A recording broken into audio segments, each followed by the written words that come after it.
Goldie, you're listening to WFNC. Thanks so much for kicking the day off with us. We always appreciate it. Good to have Dr. Sheil Patel back with us from Cape Fear Eye. October is Blindness Awareness Month. Good to see you again, Dr. Patel. How are you? I'm doing great. Thank you, Jeff. You know, I'm reading, I love when people call me Jeff. The listeners go, who is this Jeff you're speaking of? I was just reading some of the factoids that you provided for me, and the one that stuck right out to me that I mentioned to you, up to 80% of visual impairment and blindness in adults is preventable or treatable. That's an amazing statistic. Yeah, that's tremendous. You know, screening, it just speaks to the fact that screening is such an important part of taking care of patients, diagnosing them, and treating them. So, you know, in the U.S., cataracts, glaucoma, and macular degeneration are the most common causes of vision loss. So if we can catch these patients early, we can prevent it.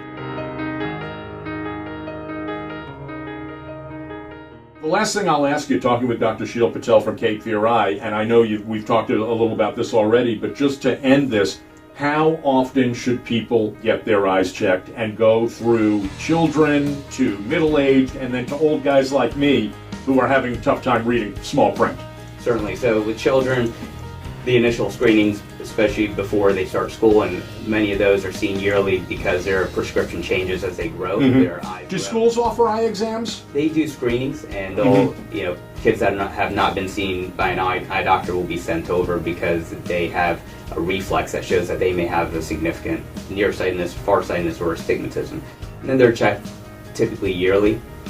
For young adults, that's the lowest risk for a lot of these conditions, but we can get glaucoma in the early years. So if they're otherwise healthy, we may see them every couple, 2-3 years, but some of those patients we'll see yearly, and then into our 40s and 50s yearly at a minimum.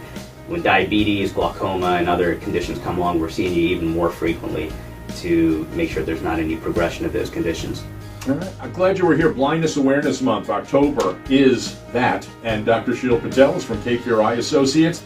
CapeFearEye.com. Is that your website? You got it. Yeah. So if you want any more information, you want to talk to Dr. Patel, CapeFearEye.com is their website. Glad you were able to make it in. Good seeing you again. Thanks for having me. And we'll see you back here soon.